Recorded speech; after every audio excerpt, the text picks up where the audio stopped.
Welcome to human rights advocates advisory. నేను మీ సత్య, human rights. Friends, వినియోగదారుల చట్టం గురించి ఎంతమందికి తెలుసు?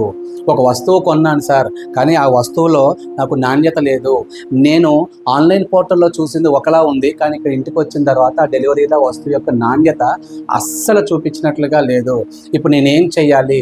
కొంతమంది న్యాయవాదులను అడుగుతున్నట్లయితే చాలా ఎక్కువ ఫీజులు చెప్తున్నారు, కానీ ఆ వస్తువు కంటే దాని మీద ఉండేటటువంటి నాణ్యత కంటే వాళ్ళు చెప్పే ఫీజులు ఎక్కువగా ఉన్నాయి. నేనేం చేయాలని చెప్పి క్వశ్చన్ అడగడం జరిగింది.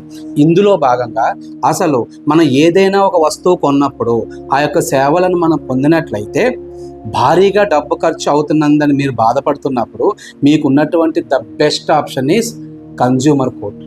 కన్జ్యూమర్ కోర్టులో అసలు ఫస్ట్ మీరు వినియోగదారుడా లేదా అనేది చూస్తారు. అంటే మీరేనా కన్జ్యూమరు, మీరేనా అది ఆర్డర్ పెట్టింది, దాని ఫైనల్ అల్టిమేట్ యూటిలైజేషన్ మీరే తీసుకుంటున్నారా అనేటటువంటి అన్నీ చెక్ చేసి ప్రతిఫలం చెల్లించే వస్తువులను కొనేవారు లేదా సేవలను అనగా హోటల్స్ కానీ, బ్యాంక్స్ కానీ, ఇన్సూరెన్స్లు కానీ, హాస్పిటల్లో ఉన్నటువంటి సేవలను పొందేవాళ్ళు వినియోగదారుల కింద పరిగణించడం జరిగింది. అదేవిధంగా వస్తువు పాడైపోయినా, తక్కువ బరువు ఉన్నా, గడువు ముగిసిన ఎక్స్పైరీ డేట్ అయిపోయినా సరే ఇటువంటి ఫిర్యాదును మనం చేయవచ్చు. ఇంకొక మాట, ఆన్లైన్లో చాలా మోసాలు జరుగుతూ ఉంటాయి. మనం చూసింది ఒకటి, మనకి ఇంటికి డెలివరీలో వచ్చేది ఇంకొకటి.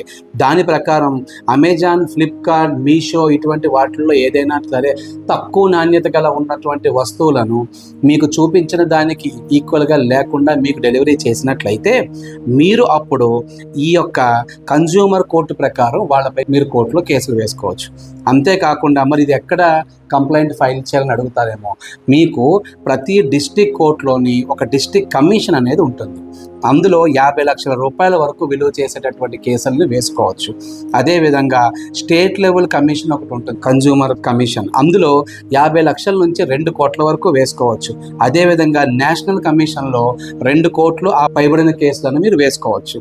ఇక్కడ ఈ దాఖలు సౌకర్యం ఉందా అని అడుగుతారు. Yes, you can do that online complaint. మీరు ఆన్లైన్లో కూడా కంప్లైంట్ చేసుకుంటూ మీ యొక్క కేసుని మీరే ఫైల్ చేసుకునేటటువంటి అవకాశం కూడా ఉంది.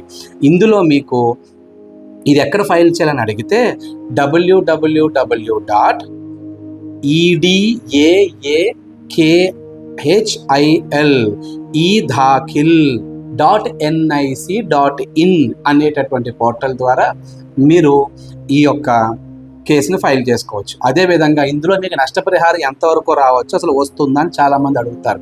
ఎస్, వస్తువుల వల్ల మీకు నష్టం లేదా మానసిక వేదన కలిగినా సరే వస్తువు ధరతో పాటు అదనంగా మీరు నష్టపోయినటువంటి నష్టపరిహారాన్ని కూడా, అంటే కాంపన్సేషన్ని మరియు కోర్టు ఖర్చులను కూడా అవతలి కంపెనీ నుండి వసూలు చేసి ఆ యొక్క కాంపన్సేషన్ మీకు ఇప్పించేటటువంటి హక్కు ఆ కోర్టుకుంటుంది. మీకు ఆ కాంపన్సేషన్ తీసుకునేటటువంటి రైట్స్ కూడా మీకు ఉంటాయి. సో ఈ విధంగా ఏదైనా ఒక వస్తువు కొనినా, ఆ వస్తువులో నాణ్యత లేకపోయినా, దానివల్ల మీరు మానసికంగా కూడా బాధపడినా సరే, భయభ్రాంతులకు గురైనా సరే, మీరు ఇమ్మీడియట్గా కన్జ్యూమర్ కోర్ట్ని ఆశ్రయించి మీరు కేసు ఫైల్ చేసుకోవచ్చు. మీకు త్వరితగతిన కాంపన్సేషన్స్ వస్తాయి. So thank you so much for watching this video. నేను మీ సత్య, హ్యూమన్ రైట్స్, సైనింగ్ ఆఫ్.